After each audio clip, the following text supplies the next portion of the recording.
ക്ഷേമ പെൻഷൻ മുടങ്ങിയതും മരുന്ന് ക്ഷാമവും തുറന്നു കാട്ടിയ മാതൃഭൂമി ന്യൂസ് പരമ്പരയിൽ കലുഷിതമായ നിയമസഭ. കേന്ദ്രം തരാനുള്ള പണം നൽകിയാൽ ക്ഷേമ പെൻഷൻ മുടങ്ങില്ലെന്നും കൂട്ടുമെന്നും ഉപാധിയോടെയുള്ള ധനമന്ത്രിയുടെ ഉറപ്പം. ചക്കിട്ടപ്പാറയിലെ ജോസഫ് ആത്മഹത്യ ചെയ്തത് ക്ഷേമ പെൻഷൻ മുടങ്ങിയത് കൊണ്ടല്ല എന്ന് ധനമന്ത്രിയുടെ ന്യായീകരണം. സർക്കാരിന്റെ മുൻഗണന മാറിയെന്ന് ആരോപിച്ച് പ്രതിപക്ഷം നിയമസഭ ബഹിഷ്കരിച്ചു. വോട്ട് ഓൺ അക്കൗണ്ട് പാസാക്കി ഫെബ്രുവരി 15-ന് സഭ അനിശ്ചിതകാലത്തേക്ക് പിരിയും.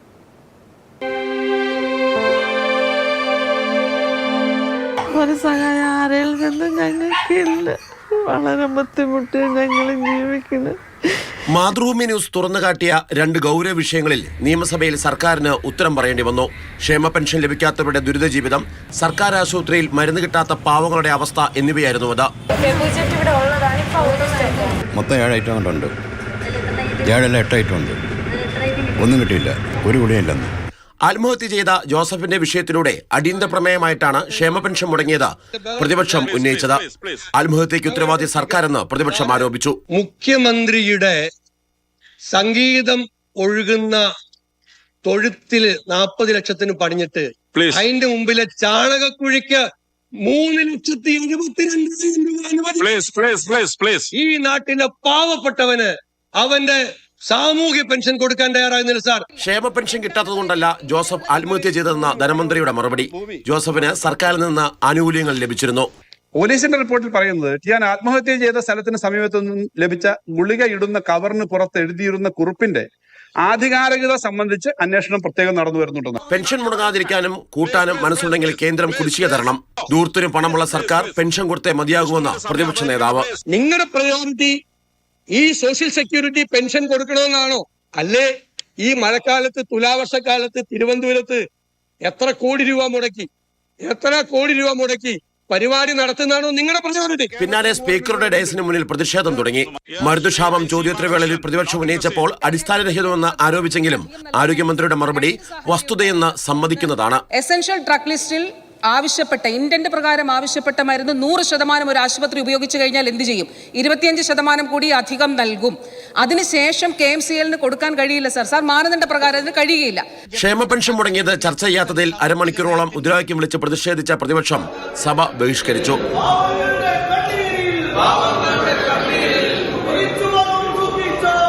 മാതൃഭൂമി ന്യൂസ്, തിരുവനന്തപുരം. ചർച്ചയിലേക്ക് കടക്കുമ്പോൾ PC വിശ്വനാഥ് MLA തത്സമയം ചേരുന്നുണ്ട്. ആദ്യം ശ്രീ വിശ്വനാഥ്, ഇന്നിപ്പോൾ പ്രമേയം സഭയിൽ അവതരിപ്പിച്ചു. പക്ഷേ അതിനോട് മറുപടി പറഞ്ഞ ധനമന്ത്രി കാര്യങ്ങളെയൊക്കെ തന്നെ തള്ളുകയും ഇതിൻ്റെ അർത്ഥതലങ്ങളെയൊക്കെ ഏത് രീതിയിലാണ് കണക്കുകൾ പറഞ്ഞുകൊണ്ട് പ്രതിരോധിച്ചതെന്ന് നമ്മുടെ മുന്നിലുണ്ട്. എന്തുകൊണ്ടാണ് ധനമന്ത്രിയുടെ മറുപടി തൃപ്തികരമല്ല എന്ന് പ്രതിപക്ഷത്തിന് തോന്നിയത്? പിന്നീട് വാർത്താസമ്മേളനം അദ്ദേഹം പുറത്തും നടത്തി. അവിടെയും ഈ കണക്കുകൾ പറയുന്നത് മുൻ സർക്കാരിനെ പഴിക്കുന്നുണ്ട്. ആ കാലഘട്ടത്തിൽ നൽകിയ ക്ഷേമ പെൻഷൻ്റെ കണക്കുകൾ നിരത്തുന്നുണ്ട്. കേന്ദ്രത്തെ അതിശക്തമായ ഭാഷയിൽ കണക്കുകൾ നിരത്തി കിട്ടേണ്ട വിഹിതം വെട്ടിക്കുറയ്ക്കുന്നത് അടക്കമുള്ള കാര്യങ്ങൾ പറഞ്ഞ് പ്രതിരോധിക്കുകയും ചെയ്തു. എന്താണ് പ്രതിപക്ഷം ആ മറുപടിയോട് ഉള്ള നിലപാട് ധനമന്ത്രിയുടെ?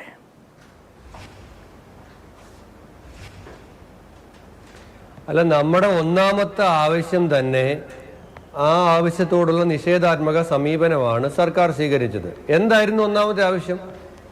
നമ്മുടെ സംസ്ഥാനത്ത് 5 മാസമായി ക്ഷേമ പെൻഷനുകൾ കുടിശ്ശികയാണ് എന്ന് നമ്മൾ അടിയന്തര പ്രമേയത്തിൽ കൂടി പറയുമ്പോൾ അങ്ങനെ അല്ല, 5 മാസത്തെ കുടിശ്ശികയില്ല എന്ന ഒരു മറുപടി ഉണ്ടോ സർക്കാരിന്, ധനകാര്യമന്ത്രിക്ക്?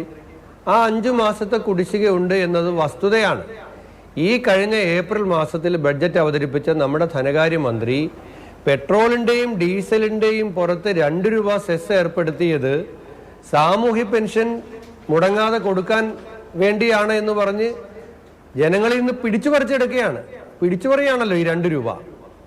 എല്ലാ നികുതികളും കൂട്ടിയതും വെള്ളക്കരം വർദ്ധിപ്പിച്ചതും വൈദ്യുതി ചാർജ് വർദ്ധിപ്പിച്ചതും സേവനങ്ങൾക്കുള്ള ചാർജുകളെല്ലാം 10 ഇരട്ടി വർദ്ധിപ്പിച്ചതുമെല്ലാം ഈ സാമൂഹ്യ പെൻഷൻ മുടങ്ങാതെ കൊടുക്കാനാണ് എന്ന കാരണം പറഞ്ഞുകൊണ്ടാണ്. അതിനുവേണ്ടി പിരിക്കുന്ന സെസ് പോലും അതിന് ചെലവഴിക്കുന്നില്ല എന്നുള്ളതാണല്ലോ 5 മാസമായി കുടിശ്ശികയായതിൻ്റെ ഒരു കാരണം. 2, അങ്ങനെ കിട്ടാതെ വന്ന ഒരു നിസ്സഹായനായ മനുഷ്യൻ ആത്മഹത്യ ചെയ്യുമ്പോൾ അതിനെക്കുറിച്ച് എത്ര ലാഘവത്തോടുകൂടിയാണ് മന്ത്രി പറഞ്ഞത്. അദ്ദേഹം ഡിസംബറിൽ പെൻഷൻ വാങ്ങിയിരുന്നു, അപ്പോൾ ജനുവരിയിൽ ആത്മഹത്യ ചെയ്യാൻ പാടുണ്ടോ എന്നാണ്.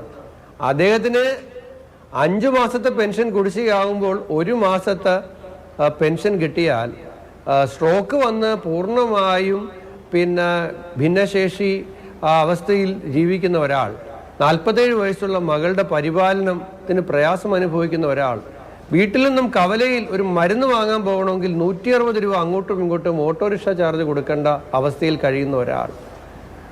അപ്പോൾ ആ കാര്യത്തെക്കുറിച്ച് ചോദിക്കുമ്പോൾ അദ്ദേഹം മരുന്ന് കുറിപ്പടിയിൽ ആത്മഹത്യ ചെയ്യുന്നതിൻ്റെ കാരണം എഴുതിയതിനെ കുറിച്ച് അന്വേഷിക്കുന്ന മന്ത്രി പറഞ്ഞു. ആരോട് അന്വേഷിക്കുന്നത്? മരിച്ചുപോയയാളെ വിളിച്ചു ചോദിക്കുമോ പോലീസ്, നിങ്ങളാണോ എഴുതിയത് എന്ന്?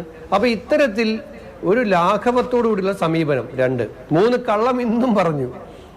18 മാസമായിട്ട് കുടിശ്ശികയായിരുന്നു ഉമ്മൻചാണ്ടിയുടെ കാലത്ത് എന്ന് ഇന്നലെ മാതൃഭൂമി പത്രത്തിൽ അദ്ദേഹം ജയപ്രകാശിന് കൊടുത്ത അഭിമുഖത്തിൽ പറഞ്ഞു. ഇന്ന് ഞാൻ ചോദിച്ചു, ഞാൻ ബെല്ല് വിളിച്ച് ചോദിച്ചു, 18 മാസം ഇല്ല, 4 മാസത്തെ കുടിശ്ശിക ഉണ്ടായിരുന്നുള്ളൂ. അത് ഡയറക്റ്റ് ബെനിഫിറ്റ് ട്രാൻസ്ഫറുമായി ബന്ധപ്പെട്ടുള്ള ഡാറ്റ കളക്ഷനുമായി ബന്ധപ്പെട്ടുള്ള ഡിലേ ആണ്, സാമ്പത്തിക പ്രശ്നമായിരുന്നില്ല.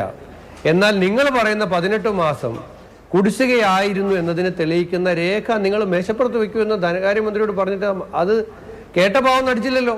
നിങ്ങൾ ആലോചിക്കും, ഈ മന്ത്രിമാരൊക്കെ ജനങ്ങളോട് എത്ര കാലമായിട്ട് ഈ കള്ളം പറഞ്ഞുകൊണ്ടിരിക്കും. ഇന്നലെ മാതൃഭൂമി പറഞ്ഞു 18 മാസം കുടിശ്ശികയായിരുന്നു. ഇന്ന് ചോദിക്കുമ്പോൾ രേഖയില്ല. 18 മാസം കുടിശ്ശിക ഇല്ലായിരുന്നു, 4 മാസത്തെ കുടിശ്ശിക ഉണ്ടായിരുന്നുള്ളൂ. 600 ആയിരുന്നില്ല അന്ന്, 1500 രൂപ വരെ പെൻഷനായി കൊടുത്തിട്ടുണ്ടായിരുന്നു. അപ്പോൾ ഇവരിപ്പോ കൊടുക്കുന്നത് 80% മുകളിൽ വൈകല്യമുള്ള ആൾക്ക് കൊടുക്കുന്നത് 1600 രൂപയാണ്. വിഷ്ണുനാഥ്, ഈ മറുപടി പറഞ്ഞും തിരിച്ച് അദ്ദേഹം മാധ്യമപ്രവർത്തകരോട് പിന്നീട് വാർത്താ സമ്മേളനം നടത്തുന്ന സമയത്തും പറഞ്ഞൊരു കാര്യമുണ്ട്. അതായത് 1-ാം തീയതി പാർലമെന്റ് തുടങ്ങാൻ പോവുകയാണ്. ഇവിടെ കേരളത്തിൽ നിന്ന് 10-18 MP-മാരുണ്ടല്ലോ, അവർ അവിടെയാണ് ഈ വിഷയം രജിസ്റ്റർ ചെയ്യേണ്ടത് എന്നാണ്. കാരണം 57,000 കോടിയോളം രൂപ അത് കേരളത്തിന് കിട്ടേണ്ട വിഹിതം, അത് കടമെടുപ്പ് പരിധിയിലടക്കം ഈ ട്രഷറിയിൽ നിന്നുള്ള പണമടക്കം അങ്ങനെ നിലപാട് സ്വീകരിച്ചുകൊണ്ട് ഒരർത്ഥത്തിൽ വരിഞ്ഞു മുറുക്കുന്ന ഒരു നയസമീപനം കേന്ദ്രത്തിന്റെ ഭാഗത്തുനിന്നുമുണ്ട്.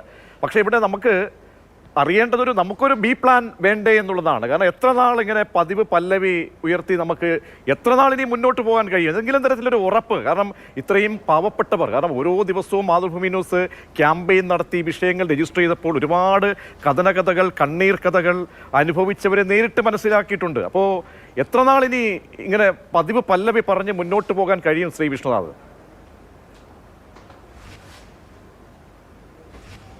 അല്ല, മുമ്പൊന്നും ഒരു സർക്കാരും സ്വീകരിച്ചിട്ടില്ലാത്ത ഒരു വഞ്ചന ചെയ്ത സർക്കാരാണ്. കാരണം എന്താ അറിയോ, കേരളത്തിൽ ഏതെങ്കിലും സർക്കാർ ഈ 2 രൂപ പെട്രോളിനും ഡീസലിനും സാമൂഹ്യ പെൻഷൻ ആണ് എന്ന് പറഞ്ഞ് പറ്റിച്ച് വാങ്ങിച്ചിട്ടുണ്ടോ? വാങ്ങിച്ചിട്ട് കൊടുക്കാതിരുന്നിട്ടുണ്ടോ?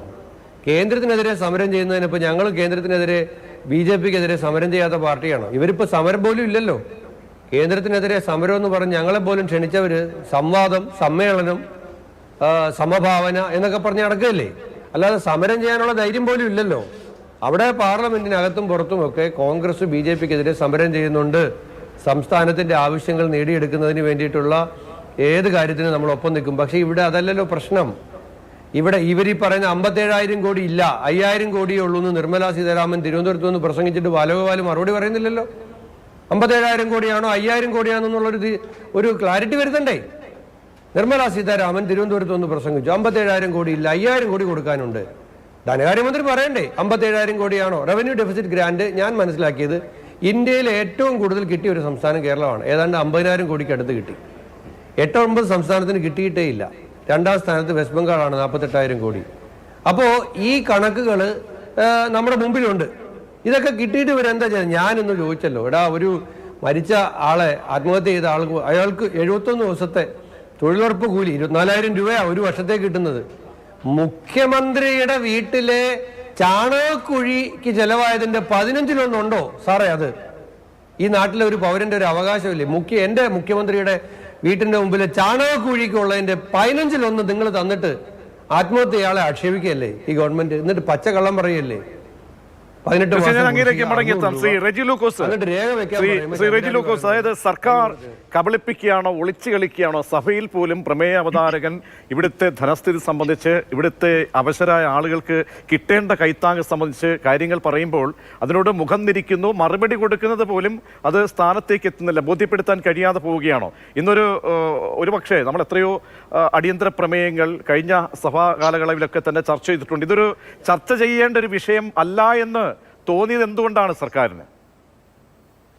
അല്ല, ആദ്യമായിട്ട് തന്നെ ഈ ജോസഫ് എന്ന് പറയുന്ന ചക്കട്ടപ്പാറയിലുള്ള ആ മനുഷ്യൻ, നിർഭാഗ്യവാനായ മനുഷ്യൻ ആത്മഹത്യ ചെയ്തതിനെ കുറിച്ച് ക്ഷേമപെൻഷൻ കിട്ടാത്തതുകൊണ്ടാണ് എന്നുള്ള ഒരു ദുർവ്യാഖ്യാനമാണ് കേരളത്തിലെ പൊതുസമൂഹത്തെ ഏറ്റവും കൂടുതൽ ഞെട്ടിച്ചത്. വാസ്തവത്തിൽ ആദ്യമൊക്കെ നമ്മളും വിചാരിച്ചു ക്ഷേമപെൻഷൻ കിട്ടാത്തതുകൊണ്ടായിരിക്കുന്നുണ്ടല്ലോ. വസ്തുതകൾ പുറത്തു വന്നപ്പോ എന്താ, അദ്ദേഹം ഡിസംബറിൽ പോലും ക്ഷേമപെൻഷൻ കൈപ്പറ്റിയിരിക്കുന്നു. അദ്ദേഹം ഒരു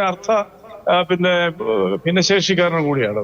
അപ്പൊ അദ്ദേഹത്തിന്റെ മരണത്തിൽ തന്നെ ചക്കട്ടപ്പാറ പഞ്ചായത്ത് പ്രസിഡന്റ് വ്യക്തമായ രീതിയിലുള്ള മറുപടി പറഞ്ഞു കഴിഞ്ഞു.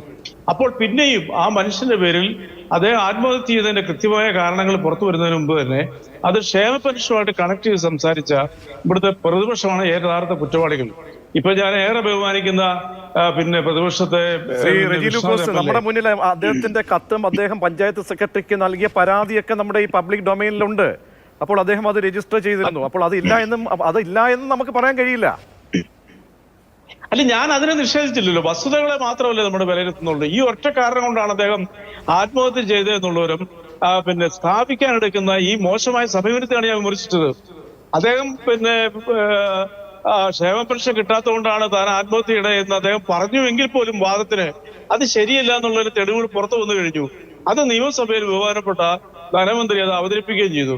പക്ഷെ ഇതിലൊക്കെ അത്ഭുതപ്പെടുത്തുന്നത് TN പ്രതാപൻ MP ഈ കഴിഞ്ഞ ലോക്സഭാ തെരഞ്ഞെടുപ്പിന്റെ അവസാന 2 ദിവസങ്ങൾക്ക് മുമ്പ് അദ്ദേഹം തെരഞ്ഞെടുപ്പ് അടുക്കുന്നു എന്ന യാഥാർത്ഥ്യം മനസ്സിലാക്കി ജനശിക്ഷ ഏറ്റുവാങ്ങാതിരിക്കാൻ അല്ലെങ്കിൽ അതിനുള്ള ഭയം കൊണ്ട് അദ്ദേഹം കേരളത്തിനോടുള്ള കേന്ദ്ര സർക്കാരിന്റെ സാമ്പത്തിക അവഗണന 57,400 രൂപ വിട്ടു നൽകാത്തതിന്റെ ഉള്ള അവഗണനയെ കുറിച്ച് അദ്ദേഹം പ്രതിഷേധിച്ചു പാർലമെന്റിൽ. ഇപ്പോൾ അത് കേൾക്കൂ, 18 അംഗങ്ങളുണ്ട് ഇപ്പോൾ ലോക്സഭയിൽ കേരളത്തിലെ പ്രതിപക്ഷത്തിൻ്റെതായിട്ട്. ഏതെങ്കിലും ഒരു MLA കഴിഞ്ഞ 9 വർഷമായിട്ട് BJP സർക്കാർ കേരളത്തോട് കാണിക്കുന്ന അവഗണന രാഷ്ട്രീയ ബന്ധുവായിട്ട് ആരെങ്കിലും ഭരിക്കട്ടെ, 3.5 കോടി ജനങ്ങളോടുള്ള പ്രതിബദ്ധതയിലും വെച്ച് ഏതെങ്കിലും ഒരു ലോക്സഭാ മെമ്പർ UDF-ന്റെ പ്രതിഷേധിച്ചിട്ടുണ്ടോ? ഒരു ബഹിഷ്കരിച്ചിട്ടുണ്ടോ? ഒന്നും ചെയ്തിട്ടില്ലല്ലോ. അപ്പോൾ ഇവിടെ ഇരുന്നുകൊണ്ട് ബഹുമാനപ്പെട്ട വിശ്വനാഥിനെ പോലെ മിടുക്കനായ ഒരു MLA, കേരള ആദരവോട് കാണുന്ന ഒരു MLA ഇവിടെ ഇരുന്നുകൊണ്ട് നിർമ്മല സീതാരാമനെ ന്യായീകരിക്കുകയും കേന്ദ്ര സർക്കാരിനെ യാതൊരു ഉളുപ്പുമില്ലാതെ ന്യായീകരിക്കുകയും കേരള സർക്കാരിനെ നമുക്ക് ഈ ഉപരിപ്ലവമായി ഇതിന്റെ സാമ്പത്തിക അവസ്ഥയൊക്കെ പറഞ്ഞു പോകുന്നതിനപ്പുറത്തേക്ക് ഇത് സഭയിൽ ചർച്ച ചെയ്ത് സംസ്ഥാനത്തെ ധനസ്ഥിതി ഇതാണ്, ഇത്രത്തോളം ശോക അവസ്ഥയിലാണ്, അല്ലെങ്കിൽ ഇത് കേന്ദ്രത്തിന്റെ മുന്നിൽ അവതരിപ്പിക്കപ്പെടേണ്ട വസ്തുതകൾ ഇതാണ്, കണക്കിതാണ്, കിട്ടേണ്ടത് കിട്ടിയിട്ടില്ല, അത് എണ്ണിപ്പറഞ്ഞ് സഭയിൽ അവതരിപ്പിക്കാമായിരുന്നല്ലോ ധനമന്ത്രിക്ക്. അതിലൊത്തായ ഒരു സമീപനം പ്രതിപക്ഷ സ്വരത്തെയും കൂടി മാനിച്ചുകൊണ്ട് സംസ്ഥാനത്തെ ധനസ്ഥിതി സംബന്ധിച്ച് ഒരു ക്ലിയർ പിക്ചർ നൽകാൻ കഴിയാതെ പോകുന്നത് എന്തുകൊണ്ടാണ് ശ്രീ റെജി ലൂക്കോസ്? അല്ല, അതാണ് തെറ്റായ വായന എന്ന് പറയുന്നത്. അതായത് ഒന്ന്, ബാലഗോപാൽ ധനകാര്യമന്ത്രിയെ കുറിച്ച് വാദമുറപ്പിക്കാൻ അവർ സമ്മതിച്ചില്ല. ഇതൊക്കെ ചർച്ചയ്ക്ക് വരുന്നുള്ള ഭീതി കൊണ്ടായിരിക്കും അവര് അടിയന്തര പ്രമേയം നിഷേധിച്ചതിനെ തുടർന്ന് അവർ സഭ ബഹിഷ്കരിച്ചത്. ആ സഭ ബഹിഷ്കരണത്തിലൂടെ തന്നെ അതിൽ നിന്ന് വളരെ വ്യക്തമാണ് ഇത്തരം കാര്യങ്ങൾ ചർച്ച ചെയ്താൽ തങ്ങൾക്കെതിരെ ഇതെല്ലാം വിരൽ ചൂണ്ടപ്പെടുന്നുള്ള ഭയം കൊണ്ടാണ് അവർ ബഹിഷ്കരിച്ചെന്നുള്ളൊരു വസ്തുതയാണ്. തന്നെയുമല്ല, ഈ കണക്ക് എത്ര കൃത്യമാ, ആവർത്തിച്ച് ഇത് പറഞ്ഞ് രക്ഷപ്പെടാൻ പറ്റുമെന്ന് പ്രതീക്ഷ ചർച്ചയുടെ തുടക്കത്തിൽ പറഞ്ഞു. വസ്തുതകൾ പറയണ്ടേ? സത്യങ്ങൾ ഇതാണെന്ന് ഇരിക്കെ ഒരു കേരള സംസ്ഥാനം എന്ന് പറയുന്ന ഒരു ചെറിയ സംസ്ഥാനത്തോട് ഫെഡറൽ സംവിധാനത്തിലെ എല്ലാ വ്യവസ്ഥകളെയും തെറ്റിച്ചുകൊണ്ട് കടമെടുപ്പ് പരിധി പകുതിയായി കുറച്ചു, ക്ഷേമ പദ്ധതി വീതം ഏതാണ്ട് പകുതിയായി വെട്ടിക്കുറച്ചു, കടമെടുക്കുന്നതിന് നിയന്ത്രണങ്ങൾ രേഖപ്പെടുത്തി. അങ്ങനെയുള്ള വസ്തുതകൾ മുമ്പിൽ നിൽക്കുമ്പോൾ അത്തരം നടപടികൾ സ്വീകരിച്ച കേന്ദ്ര സർക്കാരിനെതിരെ ഈ സംസ്ഥാനത്ത് ജനങ്ങളോട് എന്തെങ്കിലും പ്രതിബദ്ധത ഉണ്ടെങ്കിൽ ഇവരതിനെ അനുകൂലിക്കുമോ? തീർച്ചയായും അത് ആത്മാർത്ഥതയെ ചോദ്യം ചെയ്തുകൊണ്ടാണ് ഞാൻ പ്രമേയ അവതാരകൻ നമ്മോടൊപ്പം ഈ ഫ്ലോറിൽ തന്നെ ഉണ്ടല്ലോ ശ്രീ വിഷ്ണുനാഥ്. ഇങ്ങനെ ഒരു ഫ്ലോർ ഇന്ന് കിട്ടിയിട്ടത് ഉപയോഗപ്പെടുത്താൻ കഴിയാതെ പോവുകയായിരുന്നു സർക്കാരിൻ്റെ മുന്നിൽ. കാരണം നമുക്കറിയാം സർക്കാർ നമ്മുടെ സംസ്ഥാനത്തിൻ്റെ ധനസ്ഥിതി സംബന്ധിച്ച് മോശമാണെങ്കിൽ അതിൻ്റെ പോയിന്റുകൾ എവിടെയാണ്, കാര്യകാരണങ്ങൾ എന്താണ് എന്ന് അറിയിക്കാനുള്ള ഒരു ബാധ്യത സർക്കാരിനെ സംബന്ധിച്ചോളം ധനമന്ത്രിയെ സംബന്ധിച്ചോളം ഇല്ലായിരുന്നില്ല. അങ്ങനെ ഒരു കാര്യം വേണ്ടതല്ലേ ശ്രീ വിഷ്ണുനാഥ്?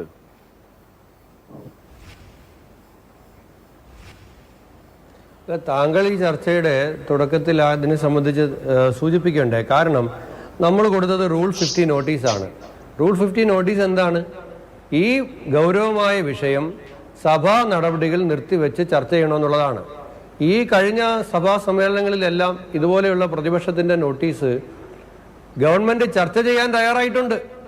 അപ്പോൾ ഞങ്ങൾ പ്രതീക്ഷിച്ചത് ഇന്ന് ഇത്രയും ഗൗരവമായൊരു വിഷയം, ഈ സംസ്ഥാനത്തെ 50 ലക്ഷം ആളുകളുടെ ജീവിതത്തെ, അവരുടെ നിത്യനിദാന ചെലവിന് പോലും വകയില്ലാതെ കഷ്ടപ്പെടുന്ന അർദ്ധപട്ടണിക്കാരായ പാവങ്ങളുടെ ഒരു വിഷയത്തെ സർക്കാർ സ്വീകരിച്ചുകൊണ്ട് ആ വിഷയം ചർച്ച ചെയ്യാം. താങ്കൾ ഇപ്പോൾ രജി ലൂക്കോസ് പറഞ്ഞ കേന്ദ്രവുമായി ബന്ധപ്പെട്ട കാര്യമുണ്ടെങ്കിൽ അതടക്കം സർക്കാരിൻ്റെ ഭാഗം സർക്കാരിന് പറയാനുള്ള ഒരു അവസരം കൂടിയാണ് പ്രതിപക്ഷത്തിൻ്റെ ഈ നോട്ടീസ് വഴി സർക്കാരിന് കിട്ടിയത്. എന്നാൽ ദൗർഭാഗ്യവശാൽ ഈ വിഷയം സഭാ നടപടികൾ നിർത്തിവെച്ച് ചർച്ച ചെയ്യില്ല എന്നൊരു നിലപാടെടുക്കുന്നതുകൊണ്ടാണല്ലോ പ്രതിപക്ഷത്തിന് സഭ ബഹിഷ്കരിക്കേണ്ട സാഹചര്യം ഉണ്ടായത്. മറിച്ച് മുൻപ് പല ഘട്ടങ്ങളിലും ഉണ്ടായതുപോലെ ശരി, ഈ ഗൗരവമായ വിഷയം ചർച്ച ചെയ്യാം, സർക്കാരിൻ്റെ ഭാഗം സർക്കാർ പറയട്ടെ, സർക്കാരിൻ്റെയും കേന്ദ്ര സർക്കാരിൻ്റെയും വീഴ്ചകൾ ഞങ്ങൾ പറയട്ടെ, അതിനൊരു അവസരം ആയിരുന്നല്ലോ, അതെന്തുകൊണ്ട് അതൊരുക്കിയില്ല? അപ്പോൾ അതാണ് രണ്ടാമത്തെ കാര്യം. ഈ ആത്മഹത്യ ചെയ്ത അദ്ദേഹം ഡിസംബറിൽ വരെ പിന്നെ പെൻഷൻ വാങ്ങി എന്ന് പറയുന്നതിനകത്ത് അർത്ഥസത്യമാണ്. അതെന്താ കാര്യം? 5 മാസത്തെ കുടിശ്ശിക കേരളത്തിൽ സാമൂഹ്യ പെൻഷൻ വാങ്ങുന്ന എല്ലാവർക്കും ഉണ്ടല്ലോ. ആത്മഹത്യ ചെയ്ത ജോസഫിനും അപ്പം ആ 5 മാസത്തെ കുടിശ്ശിക ഉണ്ടാവുമല്ലോ. അല്ലാതെ ആത്മഹത്യ ചെയ്ത ജോസഫിന്, ചക്കിട്ടപ്പാറയിലെ ജോസഫിന് മാത്രം 5 മാസത്തെ കാശ് കൊടുക്കുകയും ബാക്കി പിന്നെ മുഴുവൻ ആളുകൾക്കും കൊടുക്കാതിരിക്കുകയും ചെയ്തിട്ടുണ്ടാവത്തില്ലല്ലോ. ഉണ്ടാവുമോ? ലോജിക്കാണ് ഞാൻ ചോദിക്കുന്നത്. അപ്പോൾ 1 മാസത്തെ കാശ് ഈ നവകേരള ധൂർത്ത് സദസ് ആരംഭിക്കുന്നതിന് മുമ്പ് എല്ലാവർക്കും കൊടുത്തു. അന്ന് 5 മാസം കുടിശ്ശിക ഉണ്ടായിരുന്നപ്പോൾ 1 മാസം കൊടുത്തു, 4 മാസമായി. പിന്നെ അടുത്ത മാസം വീണ്ടും ഈ മാസത്തെ കൊടുക്കാതായപ്പോൾ വീണ്ടും 5 മാസം തന്നെയായി നിൽക്കുകയാണ്. അപ്പോൾ ഈ 5 മാസം കുടിശ്ശികയുള്ളപ്പോൾ 1 മാസം കൊടുത്തതിനെയാണ്, അത് ഡിസംബറിലാണ് കൊടുത്തത്. ഡിസംബറിൽ വരെ എന്ന് പറഞ്ഞാൽ അതിന് മുമ്പത്തെ 4 മാസത്തെ കുടിശ്ശിക കിടക്കാണ്. അപ്പൊ ഞാൻ പറഞ്ഞല്ലോ, അത്രയും ബുദ്ധിമുട്ടുള്ള സാഹചര്യങ്ങളിൽ കഴിയുന്ന KV തോമസിനോ ഇവരുടെ സഖാവ് ഉണ്ണികൃഷ്ണനോ അല്ലെങ്കിൽ ചാണകക്കുഴി ഉണ്ടാക്കുന്നതിനോ ഒക്കെ കൊടുത്ത പോലെ, അല്ലെങ്കിൽ 80 ലക്ഷം രൂപയുടെ ഹെലികോപ്റ്റർ വാടകയ്ക്കോ അത്രയൊന്നും ഈ പാവങ്ങൾ ചോദിക്കുന്നില്ലല്ലോ. 1600 രൂപയല്ലേ ചോദിക്കുന്നുള്ളൂ. അത് 4 മാസം കുടിശ്ശികയാകുമ്പോൾ അവരുടെ ജീവിതമല്ലേ പ്രശ്നം.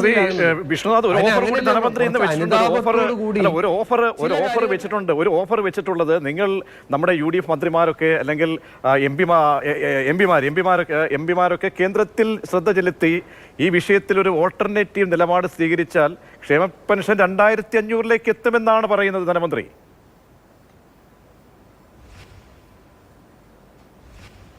എന്തിനാണ് ഇങ്ങനെ ആളുകളെ പറ്റിക്കുന്നത്? ഈ 1600 രൂപ കിട്ടാതെ വിഷമിച്ചിരിക്കുന്ന പാവങ്ങളോടാണോ ഈ ചതി? ഈ 2500 ഓഫറിന് പോകാതെ നിങ്ങൾ എൻ്റെ പിന്നെ അങ്ങൊരു കാര്യം മനസ്സിലാക്കുക. അങ്ങക്ക് കണക്കറിയാമല്ലോ, ഈ ഏപ്രിൽ മുതൽ ഗവൺമെന്റിന് ഒരു പുതിയ റവന്യൂ ഉണ്ടല്ലോ. ജനങ്ങളോട് പറഞ്ഞത് എന്താണ്? ഈ 2 രൂപ പിരിക്കുന്നത് പെൻഷൻ കൊടുക്കാനാണെന്നല്ലോ. എത്ര കോടി രൂപ ഇപ്പം ഓരോ മാസവും ലഭിച്ചുകൊണ്ടിരിക്കുകയാണ്. അപ്പൊ ഈ തുക പോലും ചെലവഴിക്കാതെ അത് എൻ്റെ കയ്യിൽ CAG റിപ്പോർട്ടുണ്ട്. ഗുരുതരമായ കണ്ടെത്തലാണ് ഈ കമ്പനിയുടെ പെൻഷൻ കൊടുക്കാൻ വേണ്ടി ഉണ്ടാക്കിയ കമ്പനിയുടെ പ്രവർത്തനങ്ങളുമായി ബന്ധപ്പെട്ട്. അപ്പോ അതൊന്നും ചെയ്യാതെ, ഞാനതല്ലേ പറഞ്ഞത്, ഓരോ വർഷവും തുക വർദ്ധിപ്പിക്കുന്നു പറഞ്ഞിട്ട് ഈ ഗവൺമെന്റ് വന്നതിന് ശേഷം 2 ബഡ്ജറ്റായി 1 രൂപ കൂട്ടി കൊടുത്തിട്ടില്ല ഈ ആളുകൾക്ക്. ഇത്രയും നികുതി വർദ്ധിപ്പിച്ചു, ഇത്രയും സെസ് പിരിക്കുന്നു, എന്നിട്ടാണ് ഞങ്ങൾ 2500 ആക്കാം എന്ന് പറയുന്നത്. ആര് കബളിപ്പിക്കാനാണ്? എന്തിനാണ് ഈ 1600 രൂപ കിട്ടാൻ വേണ്ടിയിട്ട് ആകാശത്തേക്ക് നോക്കി പ്രാർത്ഥിച്ചിരിക്കുന്ന മനുഷ്യനെ ഇങ്ങനെയെല്ലാം പറഞ്ഞ് അവരിതെല്ലാം കേൾപ്പിച്ച് അവർക്ക് മോഹം കൊടുത്ത് അവരെ ആശിപ്പിച്ച് അവരെ വഞ്ചിപ്പിക്കുന്നത് എന്തിനാണ്? കൊടുക്കുന്നതേ ഇല്ല. ഇനി കൂടുതൽ പറഞ്ഞ് മോഹിപ്പിച്ച് വഞ്ചിക്കാതിരുന്നൂടെ? തീർച്ചയായും മറുപടിയിലേക്ക് റെജി ലൂക്കോസിലേക്ക് എത്താം. ചെറിയൊരു ഇടവേള എടുത്ത ശേഷം അതിഥികൾ തുടരുക. ചെറിയ ഇടവേളയിലേക്ക് ചർച്ചയിലേക്ക് എത്തുമ്പോൾ ശ്രീ റെജി ലൂക്കോസ്, നേരത്തെ വിഷ്ണുനാഥ് പറഞ്ഞതുപോലെ നമുക്ക് മുന്നിലുള്ള യാഥാർത്ഥ്യം പോലെ ഈ 2 രൂപ സെസ് എന്നുള്ളത് പിരിച്ച് എടുക്കുന്ന സമയത്ത് ധനമന്ത്രിയുടെ വാക്കുകൾ പറഞ്ഞത് നമ്മൾക്കറിയാം. കാരണം സാമൂഹ്യ സുരക്ഷ പെൻഷന് വേണ്ടി, സാമൂഹ്യക്ഷേമ പെൻഷന് വേണ്ടി എന്ന് പറയുമ്പോൾ എല്ലാവരും അതിനെ സന്മനസ്സോടുകൂടി അത് സ്വീകരിക്കുകയാണ്. ഒരു വർഷത്തേക്ക് 700 കോടി രൂപ, അത് 1 മാസം പോലും ഉള്ള പെൻഷന് തികയില്ല എന്നുള്ളത് നമുക്ക് അറിയാം, വസ്തുതയാണ്.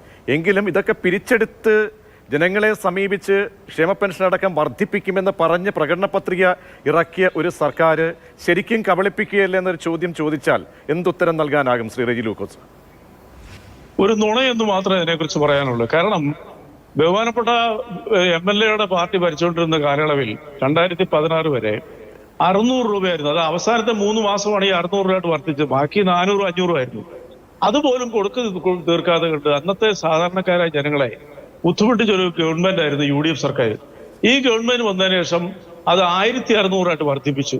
ഈ സെസ് എന്ന് പറയുന്ന എമൗണ്ടിൽ നിന്ന് കിട്ടുന്ന 660 കോടി രൂപയാണ്, നമുക്കെല്ലാവർക്കും അറിയാം. അതെല്ലാം പിരിച്ചിട്ടാണ് ഈ 2.5 വർഷക്കാലം, ഇപ്പൊ രണ്ടാം പിണറായി സർക്കാരിന്റെ 2.5 വർഷക്കാലം ഈ സമയം വരെ ഈ പെൻഷൻ കൊടുക്കാനായിട്ട് ഉപയോഗിച്ച പണമൊക്കെ അതിനകത്ത് വന്ന് മടങ്ങുന്നത് തന്നെയാ. പിന്നെ ബഹുമാനപ്പെട്ട ആദരണീയനായ MLA പറഞ്ഞാൽ അതൊരു തെറ്റുണ്ട്. ഡിസംബർ മാസത്തിൽ ഇത് കൊടുക്കുമ്പോൾ 3 മാസത്തെ കുടിശ്ശികയായിരുന്നു. ഞാനിപ്പോ അത് ക്രോസ് ചെക്ക് ചെയ്തു, എനിക്കറിയാമെങ്കിലും ഞാൻ അത് ക്രോസ് ചെക്ക് ചെയ്തു. 3 മാസത്തെ കുടിശ്ശിക മാത്രമേ ഉണ്ടായിരുന്നുള്ളൂ. അപ്പോഴാണ് ഡിസംബർ മാസത്തിൽ കൊടുത്തത്. പക്ഷെ ഇനിയും ആ 3 മാസത്തെ കുടിശ്ശിക ഉണ്ടെന്നുള്ളത് ഞാൻ തർക്കിക്കുന്നില്ല.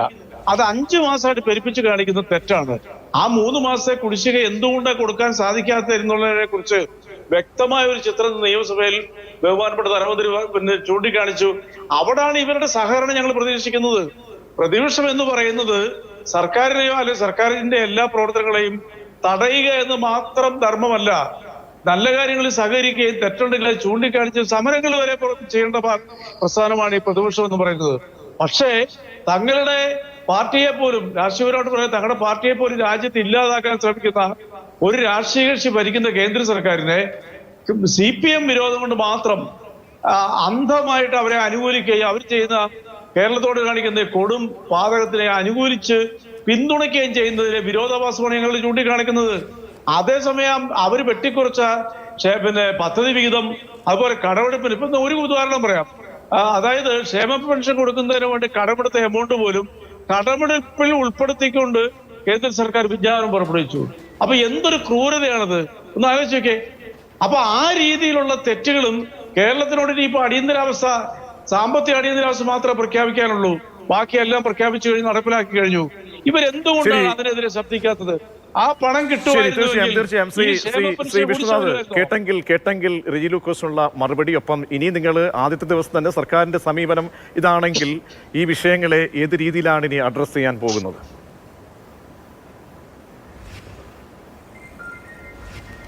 ഈ ആവർത്തിച്ച് കളവ് പറയുന്നു, അതിന്റെ ഒരു ഉദാഹരണമാണ് അദ്ദേഹം.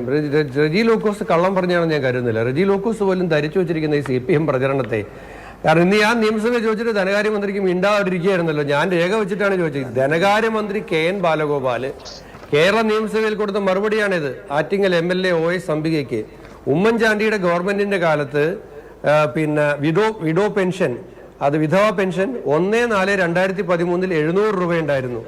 1/4/2014 അത് 800 രൂപ ഉണ്ടായിരുന്നു, 600 രൂപയല്ല. അതേപോലെ തന്നെ ആ ഗവൺമെന്റിന്റെ കാലത്ത് പിന്നെ ഡിസബിലിറ്റി പെൻഷൻ 1100 രൂപ ഉണ്ടായിരുന്നു 2014, അന്ന് ഉമ്മൻചാണ്ടിയെ മുഖ്യമന്ത്രി. 2013 1100 രൂപ ഉണ്ടായിരുന്നു. ഇത് എന്റെ കയ്യിലുള്ള ഈ നിയമസഭാ ചോദ്യത്തിന്റെ മറുപടി ശ്രീ KN ബാലഗോപാൽ, ഞാൻ അദ്ദേഹത്തോട് ചോദിച്ചു, ഇത് അങ്ങ് നിയമസഭയ്ക്ക് നൽകിയ മറുപടിയാ.